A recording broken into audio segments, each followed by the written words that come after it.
Республика приняла более тяжелый и сложный путь, но это путь развития. Так глава Коми оценил принятый накануне региональными парламентариями бюджет на будущий год. Прогнозируемый размер доходов – 95 миллиардов 333 миллиона рублей. Расходов при этом на 107 миллиардов 522 миллиона. Дефицит более 12 миллиардов рублей.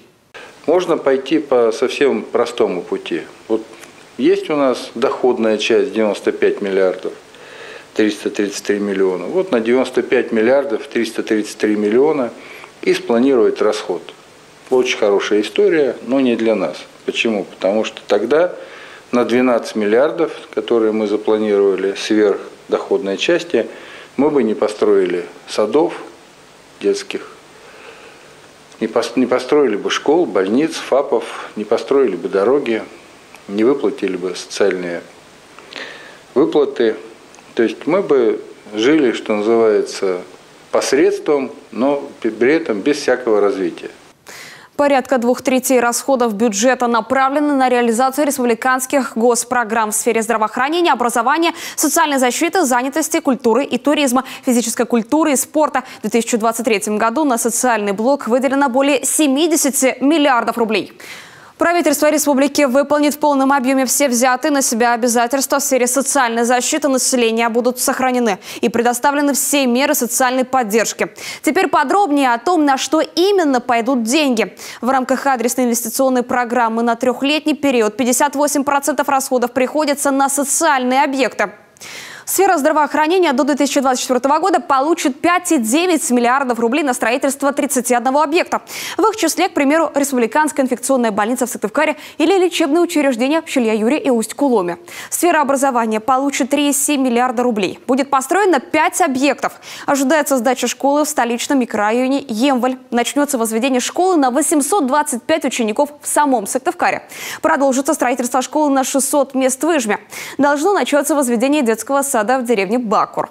На модернизацию школьной системы образования Федерация выделит свыше 235 миллионов рублей. И больше 100 миллионов – сам регион.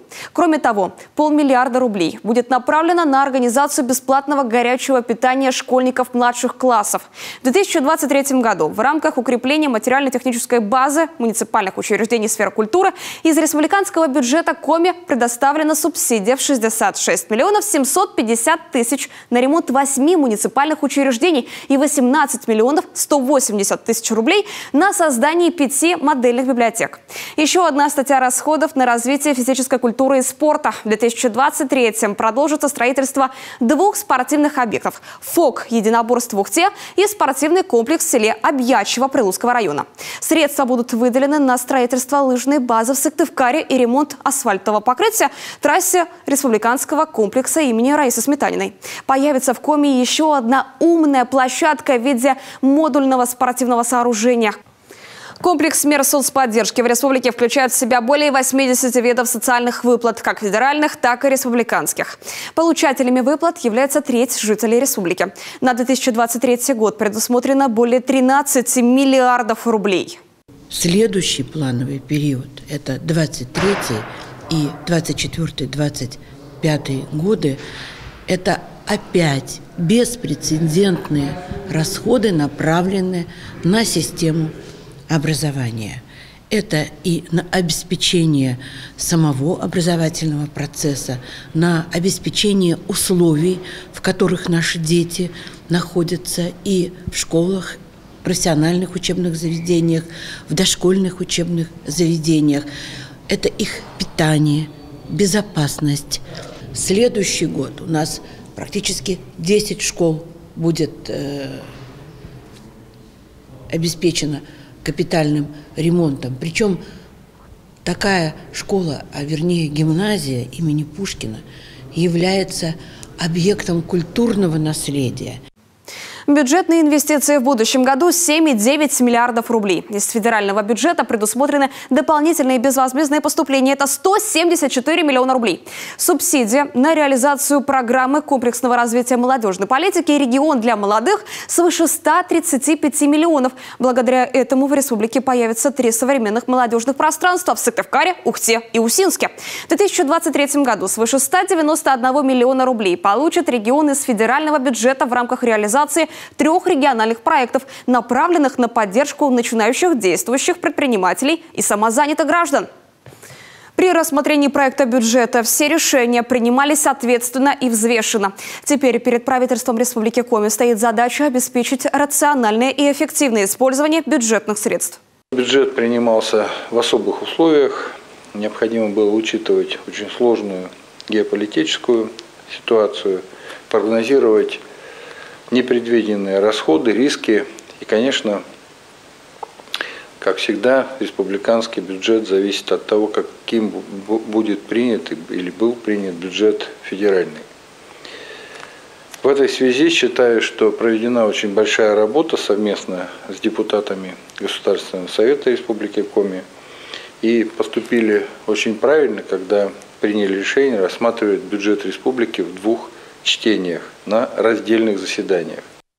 Учтены в бюджете изменения по предложениям депутатов Госсовета Коми, одобренные межведомственной согласительной комиссией на общую сумму 132,4 миллиона рублей на 2023 год и 77,3 миллионов рублей на 2024 год. Всего за 2 месяца работы над параметрами главного финансового документа парламентарии Коми внесли 43 предложения, 8 поправок приняты в закон. Например, предусмотрены средства на строительство лыжной базы на Лесопарковой в Сыктывкаре, на работу передвижных постов на водных объектах для обеспечения безопасности отдыхающих, а также на создание системы водоотведения Вайкино. Вошли такие мероприятия в бюджет, как строительство лыжной базы на Лесопарковой. Она очень нужна для города Сыктывкар, все-таки это столица Республики Коми. Строительство водозабора в селе Айкино, а также выделение дополнительных средств для спортсменов-инвалидов, которые сегодня официально участвуют в составе сборных команд Республики Коми на олимпийских и паралимпийских видах спорта. В поселке Ухтыла иногда будет отрезано, там совсем нет никаких дорог, поэтому по нашему округу удалось предусмотреть возможность перемещения водным транспортом, значит, заложить средства на субсидирование этих перевозок именно водным транспортом. Он, во-первых, дешевле, чем вертолетный, во-вторых, он удобнее, потому что благодаря совместной работе наших социальных партнеров в Республике Коми, компания «Лукойл» и главы Республики Коми, правительства Республики Коми, удалось купить специальные транспортно-воздушные потушки «Нерпа». И вот с этого года его запустили, он показал хорошие результаты. Удалось заложить расходы на благоустройство в муниципалитетах. Например, в столице Коми на условиях софинансирования будут выделены средства на обустройство 3 общественных территорий. Это благоустройство площадки перед СКЦ, это благоустройство сквера перед школой номер 1 и благоустройство, и, там, сказать, обустройство спортивной площадки на Малышева 13 в микрорайоне Орбита, в моем избирательном округе, чему я очень рад. Это такие новые, современные, интересные общественные пространства, которые позволят людям, конечно, получить другое качество отдыха. К рассмотрению остальных предложений депутаты вернутся в следующем году, в апреле, на очередной межведомственной согласительной комиссии. Кроме того, в бюджете заложено 75 миллионов рублей на исполнение наказов избирателей. Например, приют «Друг» в Сыктывкаре получит средства на реконструкцию. И таких наказов выполнено десятки.